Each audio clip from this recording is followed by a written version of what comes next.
go ahead and do so. I'd like to let you all know I do have a Facebook page called The Victor Blight Radio Show and blog. You can check that out and get information.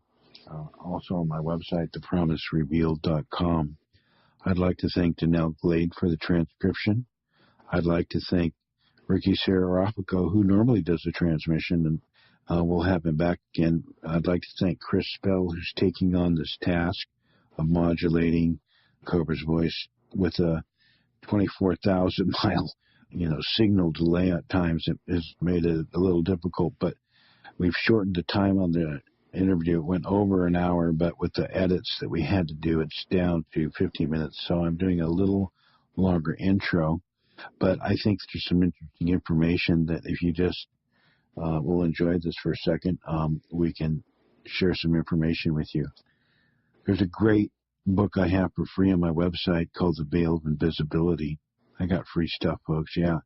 Veil of Invisibility. Download it for free, and it tells you all about the Nazis, the secret space program, and it's evidenced by Hitler's personal bodyguard, Otto Skorzeny, and he has pictures and secret space program locations and underground bases of the cabal.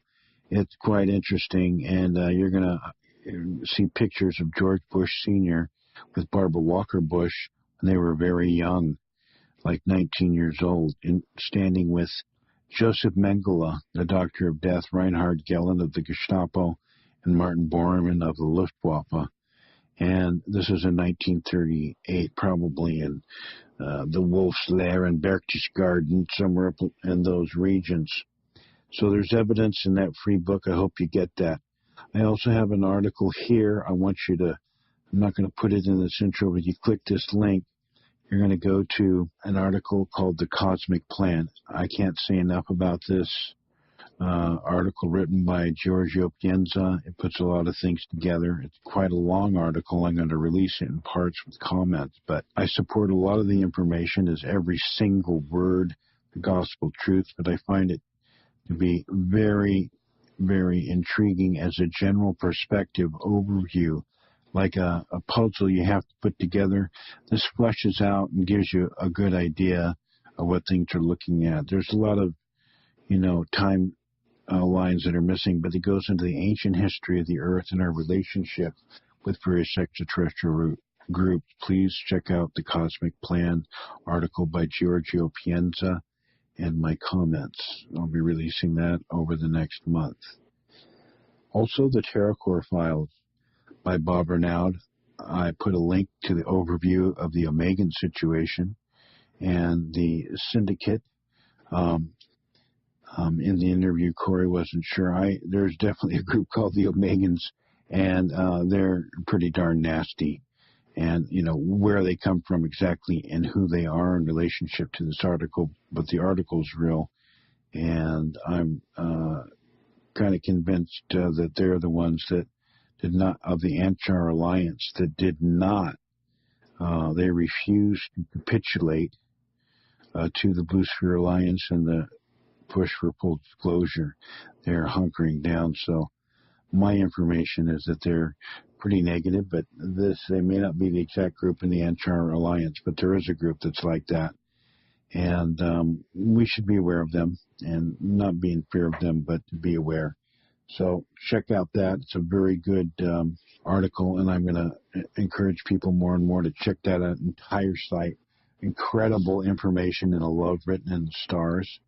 You learn a lot about a human ET civilization contact that's been ongoing for 60 years now, and the information that's been given there has never really been released to the public. He's never spoken, but to Gabriel Green, and I have a lot of respect for Bob Renaud. So I hope you guys will enjoy that article as well. I want to announce that the summer conference going on is guaranteed in July 29th, 30th, and 31st with Louis Martins, a very wonderful, heartfelt brother who really has a lot of amazing PowerPoint demonstration on his trip to Venus and to the Temple of Purity of the Pods to Bagartha networks in South America, his physical contacts with people from Alpha Centauri, the Pleiades and the Venus, and the message and the mission of peace and love that they're sharing with him, as well as others, will be shared in Mount Shasta. It's going to be a wonderful end of July.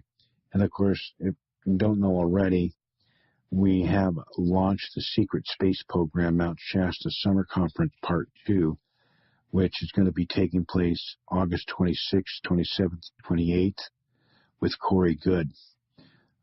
Michael Sala, Lauren Eisenhower, and myself. We may have another special guest. We're still open to possibilities here, and we're working on something right now. But the schedule's going to change as well, folks. We are going to be having a little more activity on Friday, so I'm prepared to arrive early. We're going to have a great jazz musician, world class, will be coming, as well as fire circles and lots of fun stuff up there at both of these conferences in the National Forest. Really unique, fun time to be had by all.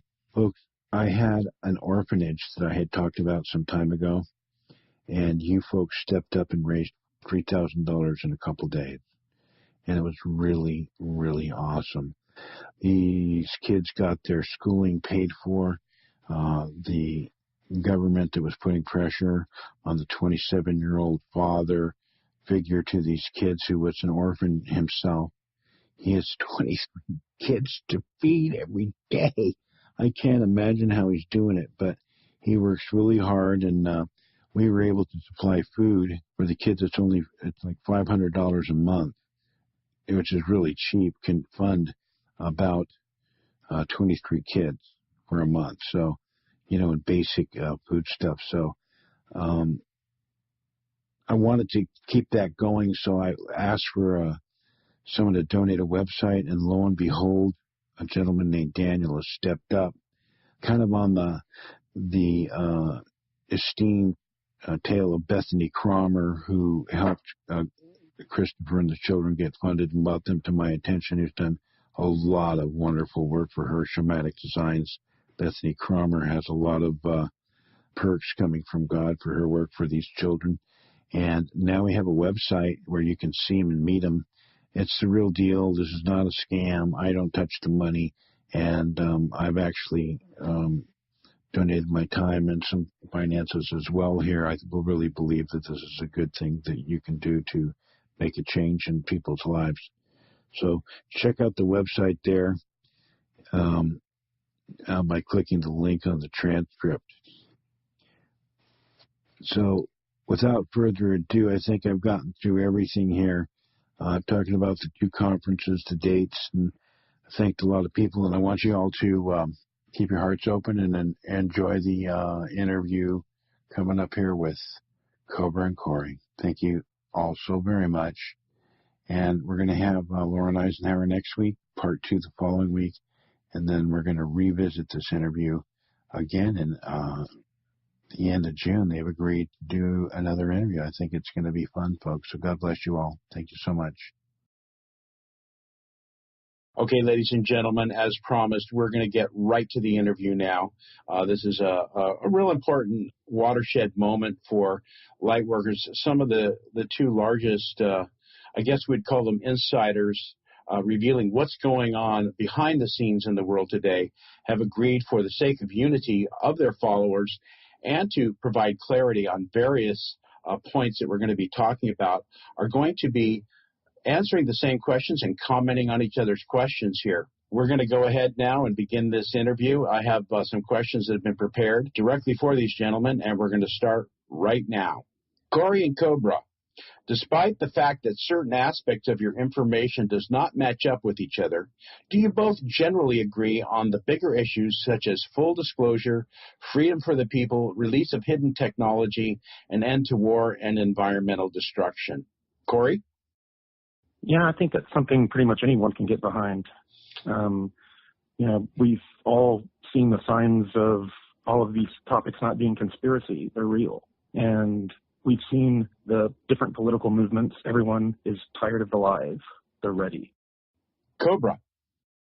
Yes, of course, I agree with this. I have been fighting for this my whole life, and of course I agree, and I would support anybody who would be fighting along the same lines.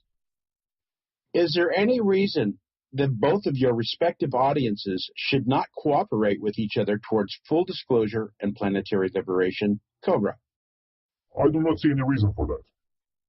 Corey. Well, that's one of the main things that we're trying to do with the Full Disclosure Project is obtain unity in the community. There's so many different ideologies that we can argue about, but the one thing that we can all agree on is that we want full disclosure. We want to know the truth. So if we put blinders on to all the things we disagree about and focus on what we agree, we can get a lot accomplished. Wonderful. That's what the world's been wanting to hear. Corey, do you know what the event is as Cobra has described it? No. Cobra, would you like to give him a brief synopsis? Yes, of course. The event is the moment of the compression breakthrough. The compression breakthrough is when the light forces from above the surface of the planet and from below the surface of the planet meet in the middle, that is, on the surface of the planet. I hope we all agree that there are certain factions that support the light, that support the liberation, that exist inside of the solar system, and there are some factions that support the light and the liberation of the planet that are existing below the surface, and they are progressing towards the surface of the planet because the surface of the planet is the main battleground, is the main focus of all this situation that is not just limited to the planet Earth. And when this breakthrough happens, this is what we term the event. The event is actually many things at the same moment. It is when the light forces take over the mass media and release intel about extraterrestrial involvement, about the crimes of the cabal, about new advanced technologies. So full disclosure, this is part of it. The other part of it is the mass arrest of the cabal. The other part of it is financial reset that the Eastern Alliance has been preparing for quite a long time. And of course, we are then gradually going towards the first contact, which is an actual official contact between the Earth civilization and other positive extraterrestrial races that exist throughout the galaxy. And the event is the trigger point which begins that process. That's a short overview of what the event is. And of course, we have the pulse from the galactic central sun. And the galactic central sun is a living entity, and it times the pulse of energy according to our global awareness and the level of that awareness and the level of the awakening. And when we have this compression breakthrough, the level of awakening is high enough for humanity to receive that pulse of increased energy from the galactic center. Corey, do you have any intel that confirms Cobra's information on the event as he has stated specifically? Much of what he said are part of the current negotiations between all of these different alliances, cabal groups. All of these are things that I've heard among the things listed that are being negotiated. Yes, that's very much a part of the reality of what is going on, what is being negotiated. And a lot of those things are in flux about, what percentage, certain groups want to put out and all that. But when all said and done, they're not really going to, they think they have more power about how stuff is going to come out and in what form than they really do. That's really good news for everyone. Next question is for Cobra. Cobra, have you heard as yet any confirmation from your sources to confirm not just the Blue Avians, but the Blue Sphere being alliance or the meetings taking place as Corey has described them with the Superation 40, the Antar Alliance, and the various groups as he describes them? Okay, these are actually many questions in one. I can confirm that my sources have confirmed the existence of the so-called spheres. They don't term them in that way, but they say there are many gigantic objects in the outer region of the solar system especially, and also throughout the solar system, that are cloaked most of the time. Cloaked not only in the visible part of the spectrum, but cloaked in all ranges of electromagnetic radiation, so they're not detectable. They're also not detectable for remote viewers. And yes, this is what I can confirm. I cannot confirm all the details that Corey has released, and I cannot confirm his meetings with different alliances. But I can definitely confirm the existence of the spheres.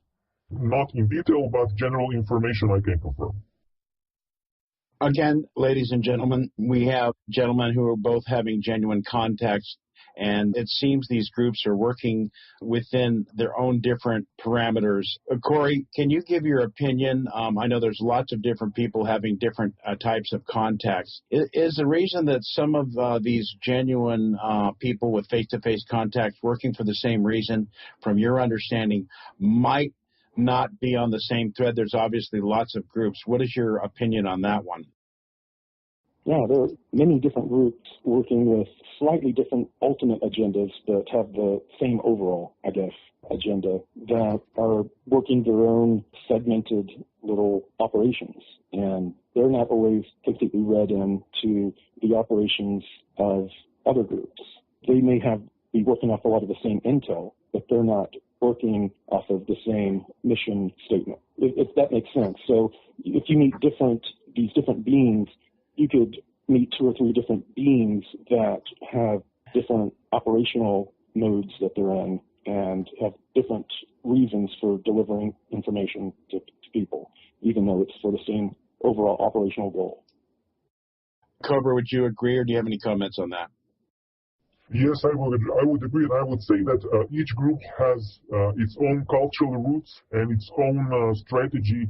It is not easy for any of the group to navigate the situation because there have been so much complexity in the situation, and each group has to find their own policy, and it's not always easy. And each group comes from their own perspective, and when those perspectives come together, there is always a period of getting to know each other, alignment of intel. It's a process that takes time, especially inside of the solar system when there has been so much division and so much suppression of intel. So this is a process I expect to take some time.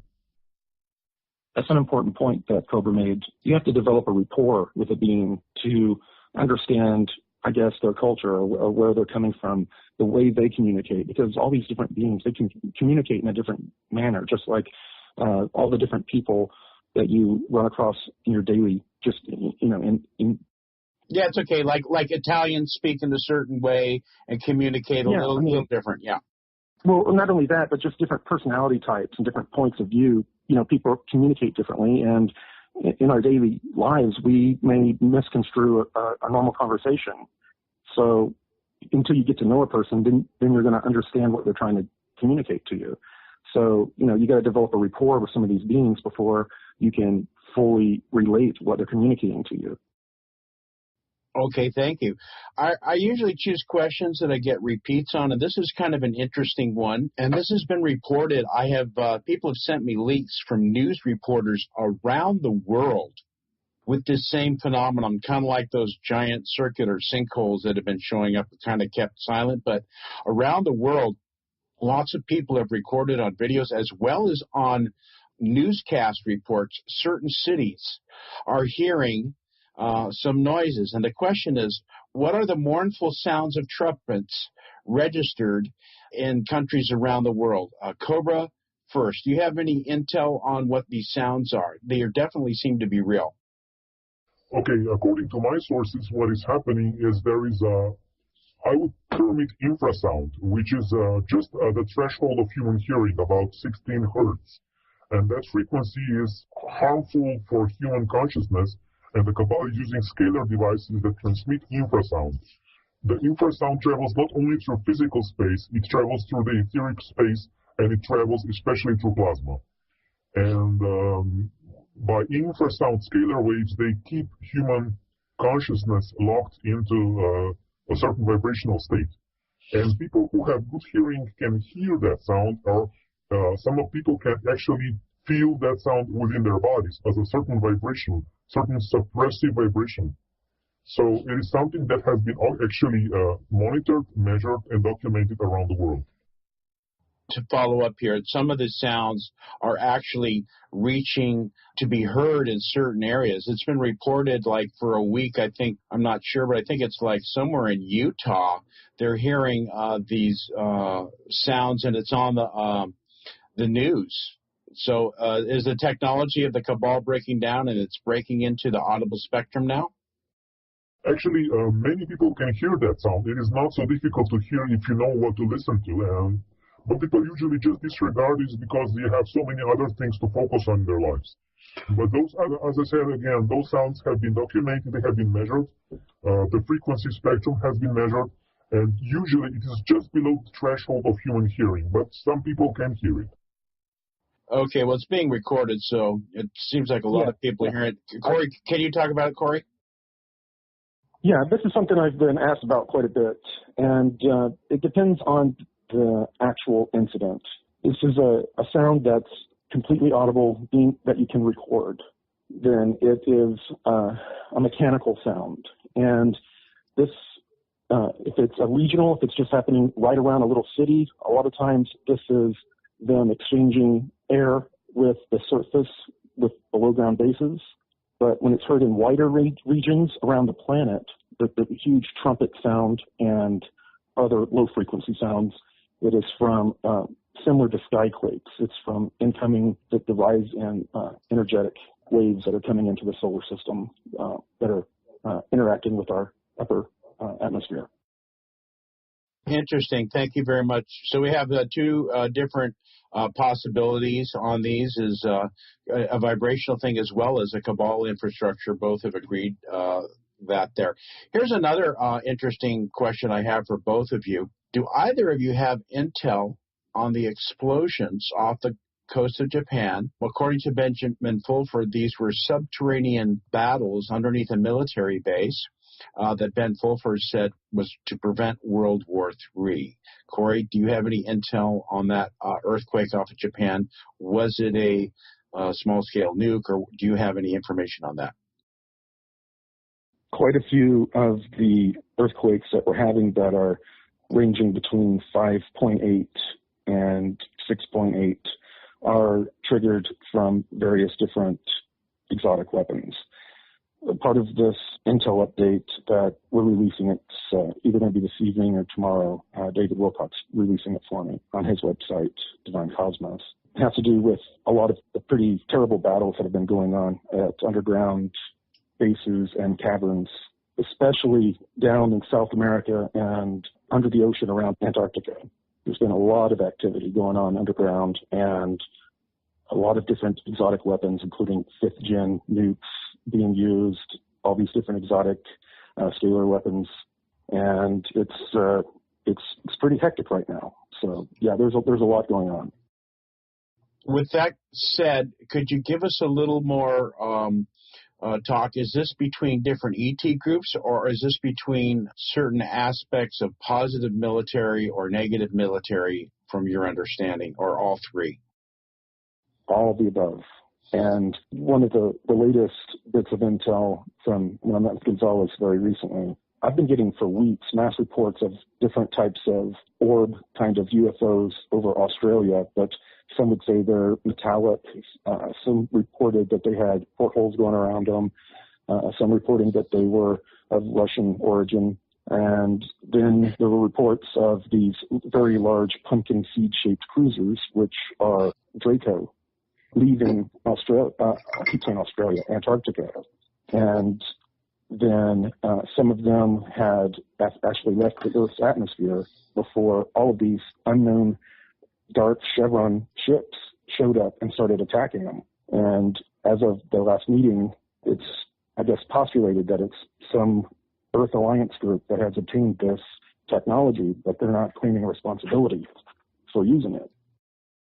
Okay, so you're saying that Dracos were trying to leave from Antarctica in pumpkin-shaped ships, and chevron ships, which are rumored to be Earth Alliance ships, are the ones that putting them back down, not major confederation. Is that correct?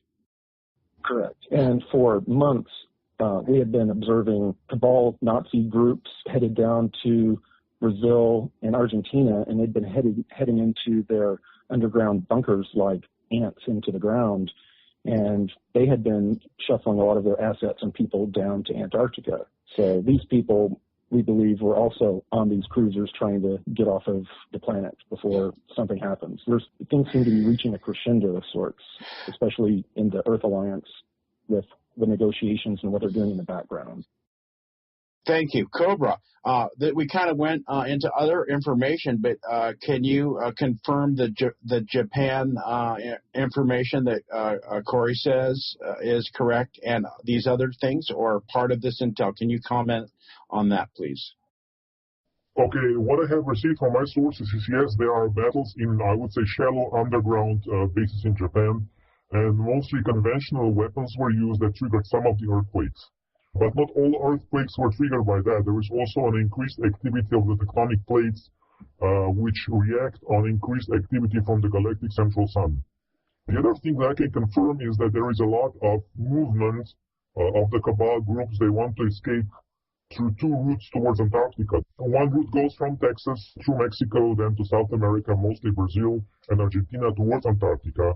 And the other one goes through New Zealand and Tasmania towards Antarctica. They want to escape because they think they will not be found there. And actually, some of them tried and attempted to escape from the planet. And according to one source, the group that Corey terms the Dark Fleet, the Nazi breakaway faction from a long time ago, attempted to contact the Nazi faction in Antarctica and create a breach to transport some of the personnel from Antarctica to the outer edge of the solar system towards the Kuiper belt. And that intel is not confirmed, so I cannot 100% guarantee for that, but this is what I heard from one of the sources. Okay, thank you. Have either of you heard there was an ancient Pleiadian civilization in South America that was in a rainforest situation that, due to Earth shifts, no longer exists? But a long time ago, there was a very deep underground, and still exists to this day, a technology that is stabilizing the planet. Have either of you heard of that deep underground Antarctica technology base from the Pleiadians? Not the Pleiadians being mentioned, but yeah, I've spoken in detail about a lot of this ancient technology that's been put in various parts of the Earth underground, including Antarctica. And some of it had been removed, and it caused problems with our tectonic plate and weather and other things. And they had traded and given away that technology, and it caused imbalance. I'd like a clarity, Corey. Do you know who put the technology there originally? It's unknown. It's extremely ancient. If I looked at the footnotes of the report, there were about 3 different postulations or theories about who put it there. Thank you. Cobra, do you have any information? Actually, we need to go a little bit back in the history of Atlantis.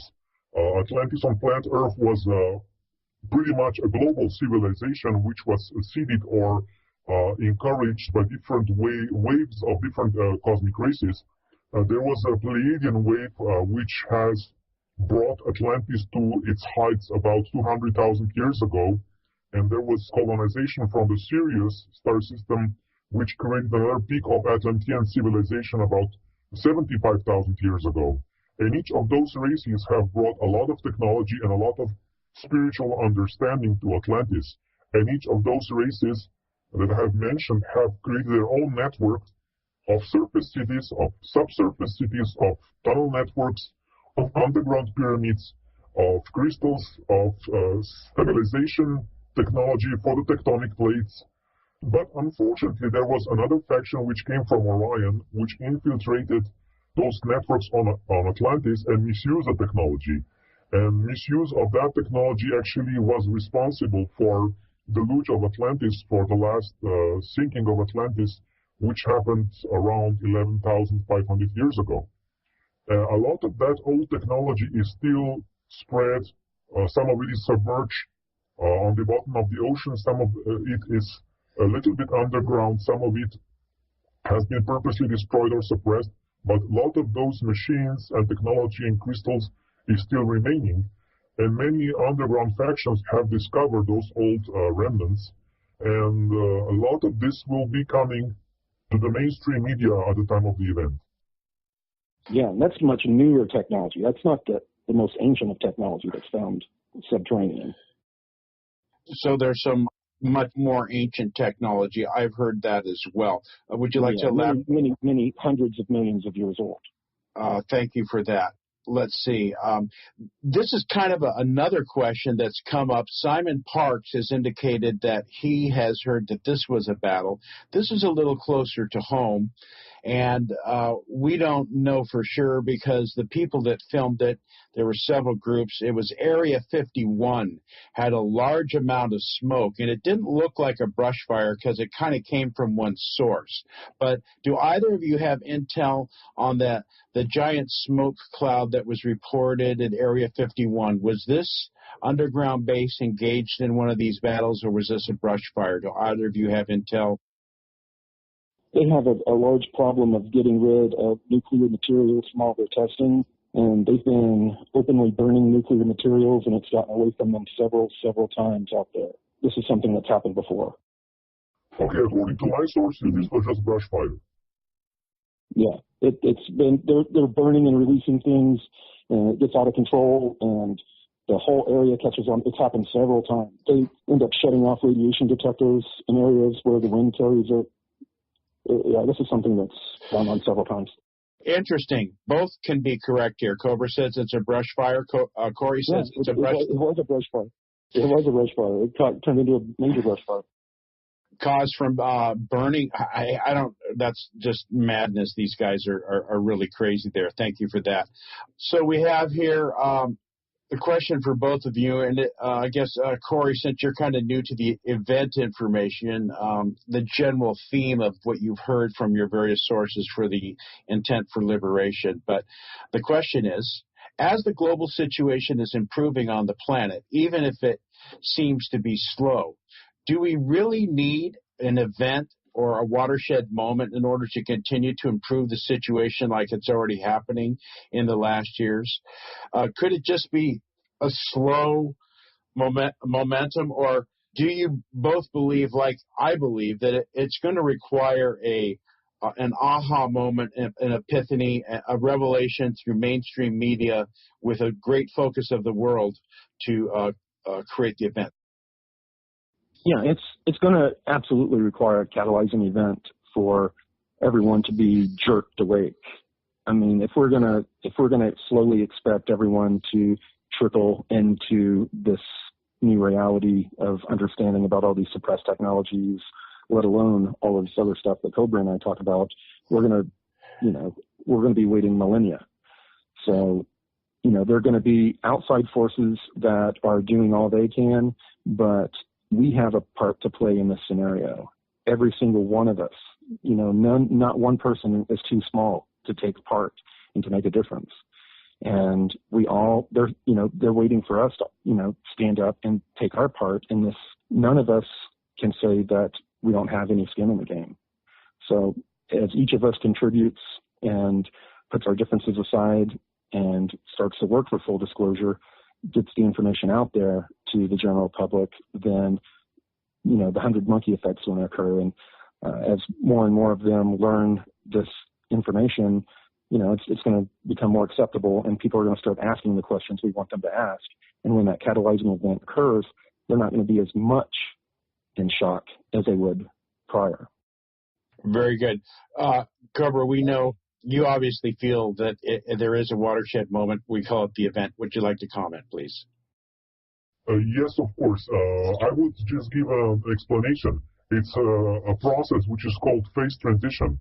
Phase transition is a process in physics in which actually happens also in societies. So when you put a certain amount of energy into a society, it begins to behave like water that is boiling.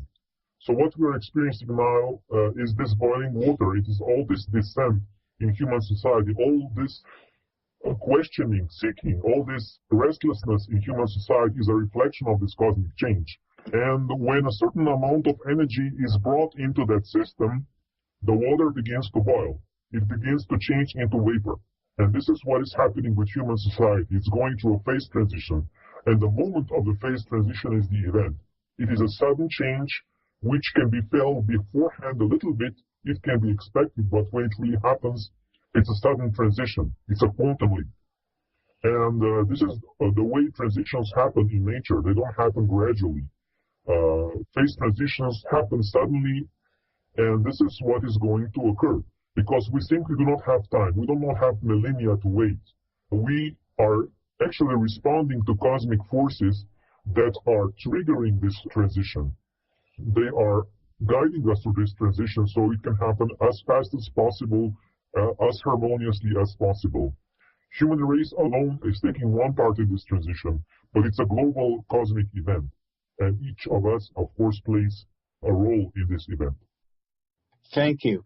I would add that for those of you who are familiar with, if you want to look at cymatic shift, you can see a plate of metal that is vibrated with sound, and you'll see that the sand is in a chaos mode, and then it moves, and when a specific frequency is established, the sand moves into a specific pattern.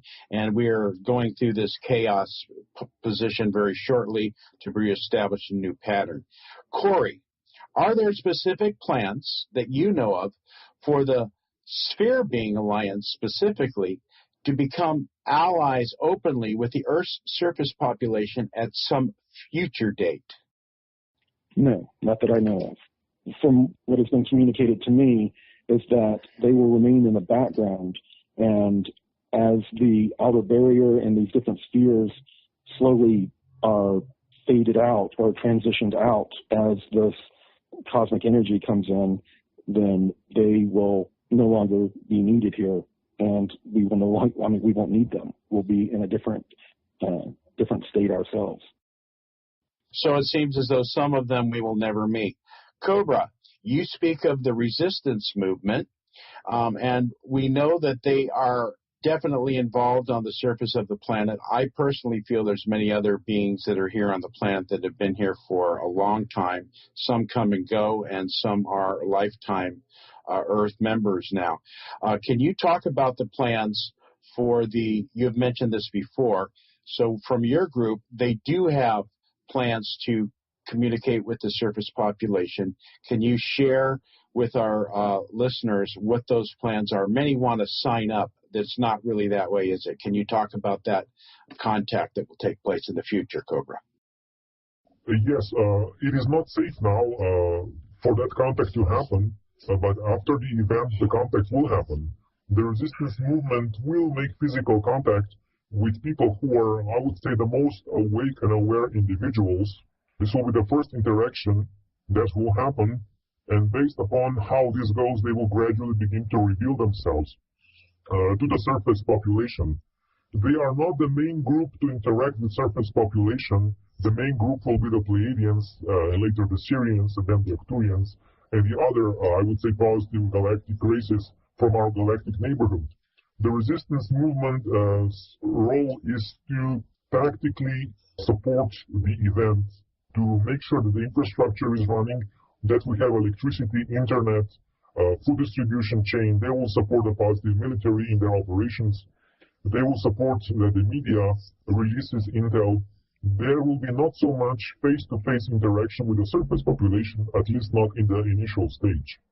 At a certain point after the event, they will have guided tours for certain surface people, guided tour of their underground dwellings. They will show one part of this to the surface population.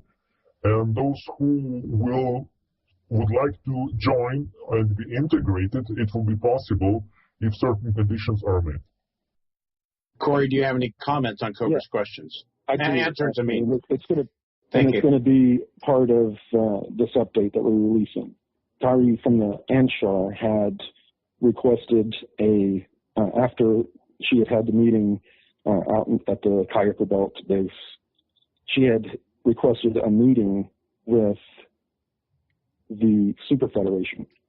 And the purpose of this meeting was all of the groups that are here, just not long after the time of Muhammad, had signed this accord or agreement about open contact or appearing openly to humanity.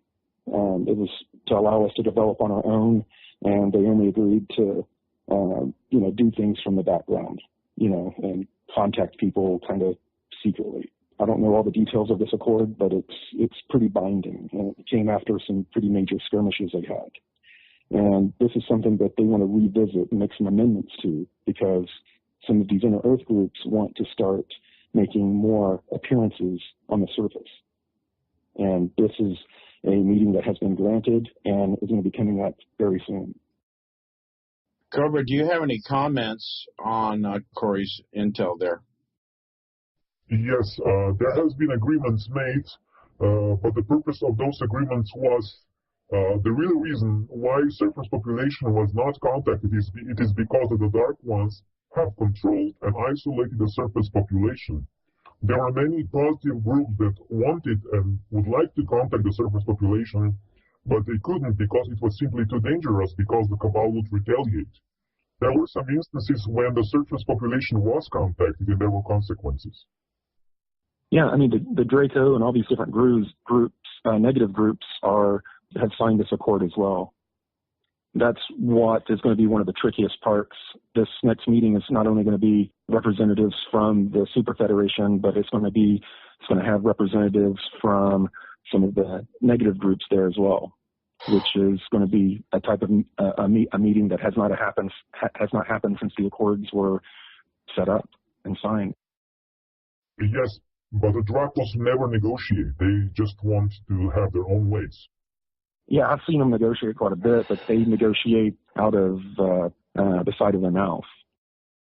So this is a question for Corey, and this has been something that I've had questions about. You mentioned the Anchar Alliance as if they are the only Agartha network, and they seem to have been negative, and you have indicated in one of your later, not the last, but in your later posts that they were taken to the Kuiper Belt and scolded by the Triangle Head, and you have stated that 4 of them have agreed that that their chiding was deserved, and they have agreed to go into a more positive relationship with humanity, and that 3 of them reversed. You have told me that the Omegans were one of them. Are these the only? Well, we need to get this straight, though. You keep putting the negative stamp where it doesn't belong, and it's a point of view thing. These groups aren't negative. They're in a hostile land trying to survive. But at the same time, they're delivering positive information to people, albeit in a deceptive way. From their point of view, you got to understand they are trying to protect themselves from people from the surface that have the ability to attack them and kill them. So they're living in things are not as cut and dry as a lot of people would like to say it is in the ufology community. It's a very wild paradigm that they're living in, that all these groups are living in, and they have a very strange political environment that they have to try to survive in as well, especially the ones that have their embassies here or spend all of their time in the solar system. Because as Cobra said, this solar system is a very dangerous place. Right. And not only are these dark entities very dangerous, but us as a people are in the state we're in, we're very dangerous as well. I understand that. We do have a bellicose and a violent nature. I'm speaking especially with the Omegans. The chemtrail planes actually have the Omegan symbol on them, so I consider them hostile. You may consider... Well, that may not be related to them directly. And, just because, there was groups down there that had a swastika, but they're not directly related to the Nazis or the Nazi ideology. So symbols can be taken and repurposed. You can't just see a symbol and immediately jump to conclusions without intelligence to back it up. I would agree. Cobra, let's have you weigh in on the situation. Can you describe the underground landscape? Do you know anything? Would you consider the Anchar Alliance that used to be hostile, or can you delineate the different underground Agartha network groups for us from your position? The situation underground is very dynamic and is changing all the time. But what I would say, I am in contact with certain of the factions, not with all of the factions, and apparently there are more different factions down that we all know. The resistance movement, for example, has never claimed that they are Pleiadians or represented themselves to any part of the surface population claiming they are gods to be worshipped. Neither any other faction that I know of that form the global Agartha network or the Eastern Agarthan factions. Currently, there is a process of unification taking place. There is a lot of contact, a lot of negotiation between various factions and a lot of mistrust. Part of this mistrust comes from manipulation of the Chimera group, one of the factions against the others, and cooperation between the Chimera group and the various subterranean Draco factions coming from 1930s and 1940s, and the Nazi groups on the surface. So there was a lot of mistrust created at that time, and a lot of healing still needs to happen. Also, I would say mostly the Eastern Agaton factions have a similar perspective that the surface population, Eastern philosophies, Buddhists have on life. And this is quite much different from what the Western people have, Western outlook of life. So what is happening on the surface is actually a reflection of what is happening below ground. But there has been communication established between those various groups, and healing is taking place. But again, this takes time. This is slow because there have been millennia upon millennia of history that needs to be solved, resolved, and healed. So, but I can say from my perspective, I've never heard of a group that belongs to a subsurface faction that claims to be either Pleiadian or savior gods of anything of that nature. Okay, guys, so I have a question because I live in Mount Shasta. It's near and dear to my heart. It's always been considered a bastion of the light forces from Lemuria. First, I guess I'd like to let's have Corey respond. This group is not part of the Antar Alliance, is it? Do you have any intelligence on the inner Earth Agarthan civilization of underneath Mount Shasta? I have received some information about the groups that not only are under Mount Shasta, but line the region, going for quite a ways up into Oregon and Washington. And they are definitely a very positive group, and they are a part of a network as well. But I am not in contact with them. Thank you, Cobra. Could you comment on the Mount Shasta group? My South American contactees, Louis and several others, have indicated that there is a strong network that goes from Mount Shasta all the way down to Central and South America of a very positive nature. Can you comment on your knowledge of this group, Cobra?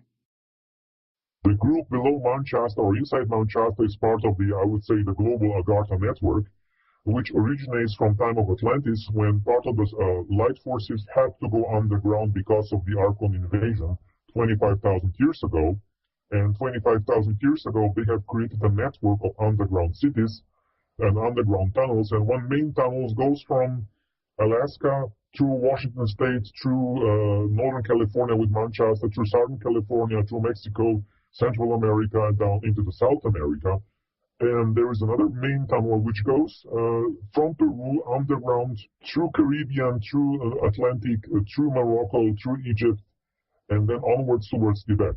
This is all part of the same network, and there was and still is a very positive civilization of light, which I would call the global Agartha network, existing, and Mount Shasta City is part of this civilization. The surface population has received intel about this group through certain channels, and certain people that lived in Mount Shasta and have had encounters. I would say about 80% of that intel is correct. I would not say they are ancient Lemurians. I would say they are remnants of the old positive Atlantis. Atlantis did have a science station here on Maui. Whether from the point is that they're being positive.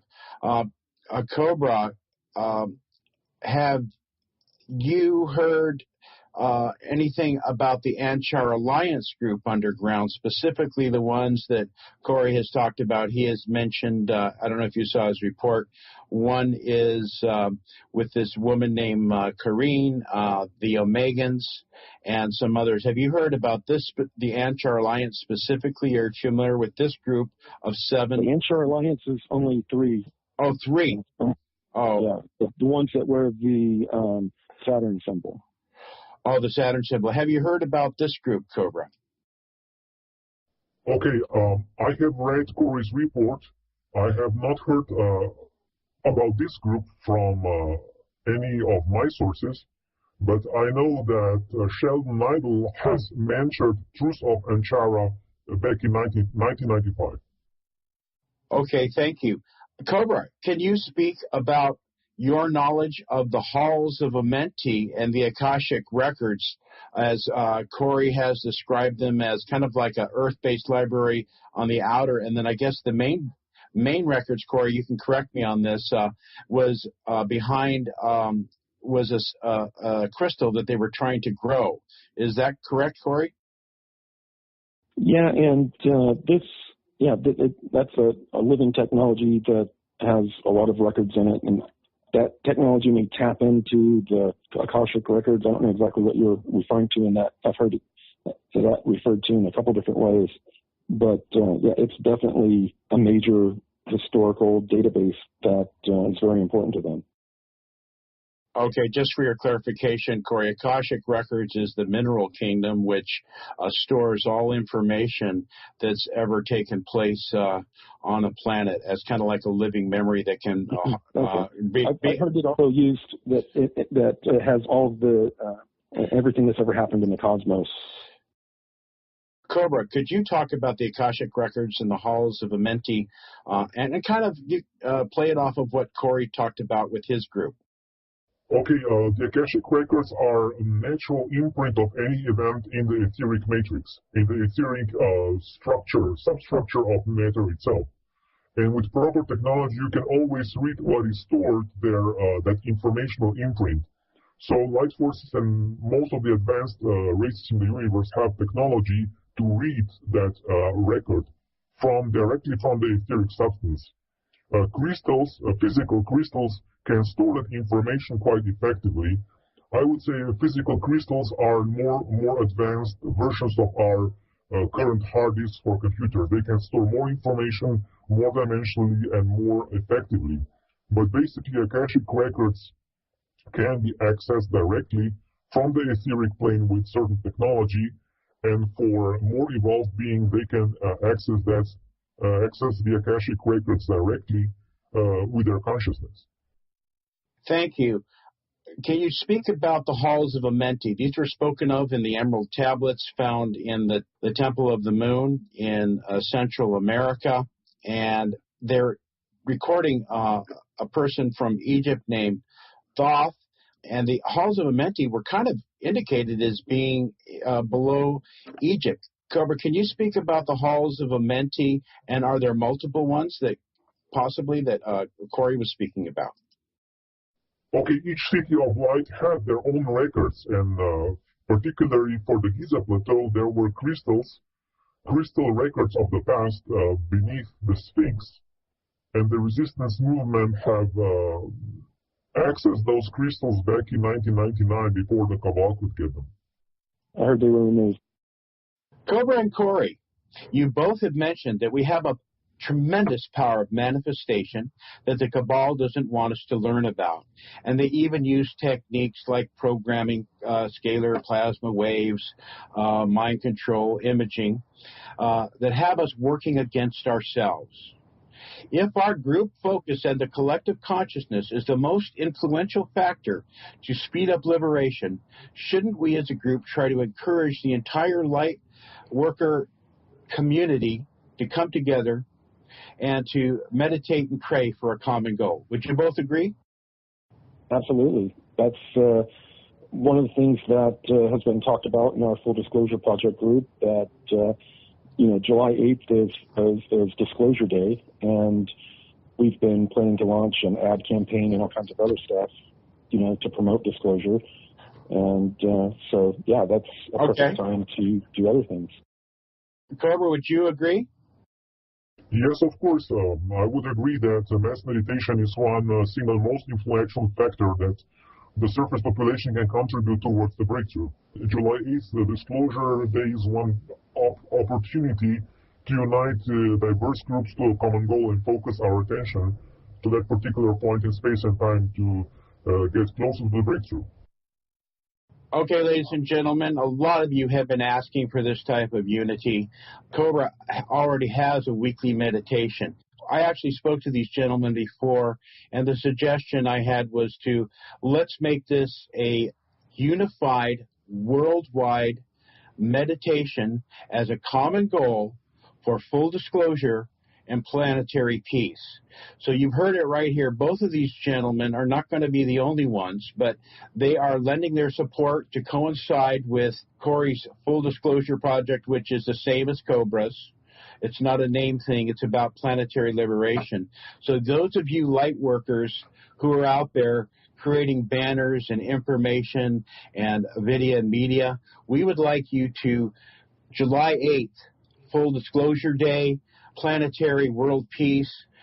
This is the emphasis, and to bring people to the awareness in any way you can through videos to help to support this so that the world and at least the social media groups that are following us can grow to create awareness of what full disclosure is into the mainstream media, to insert ourselves into the conversation and get people's awareness of what's going on.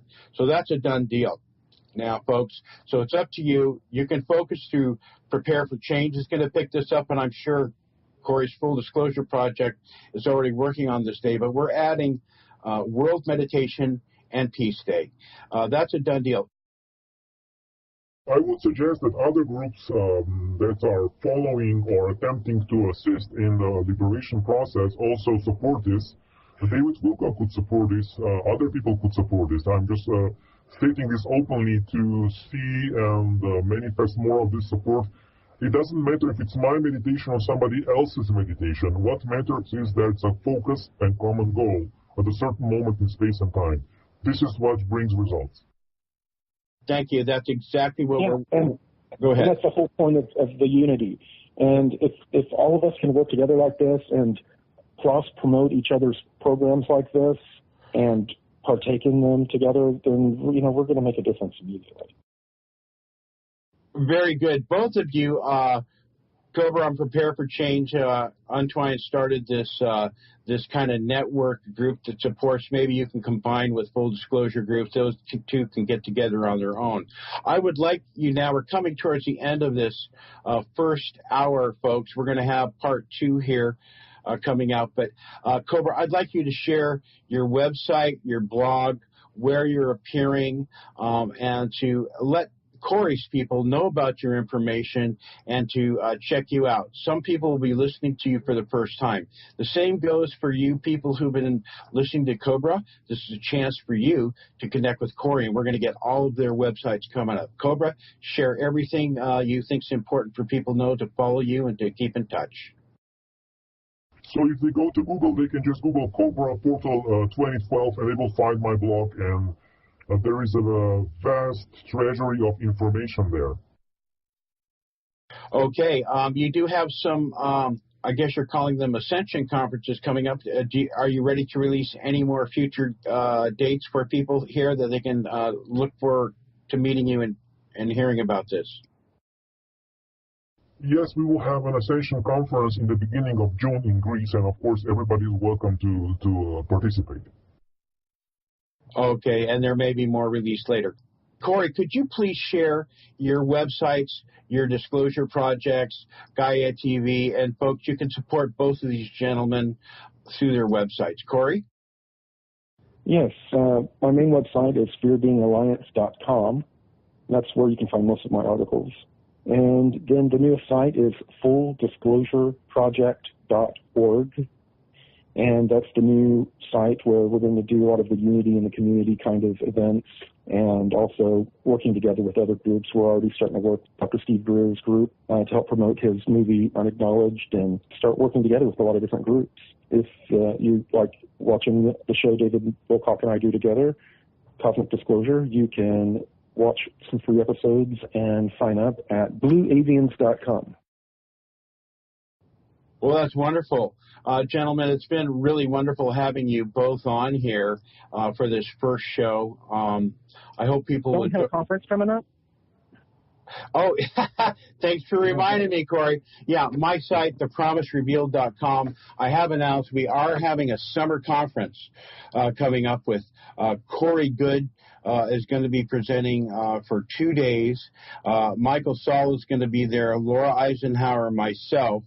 And we're announcing, I'm making time in the middle of the day, a little longer than my normal conferences, folks, for those of you who've been there.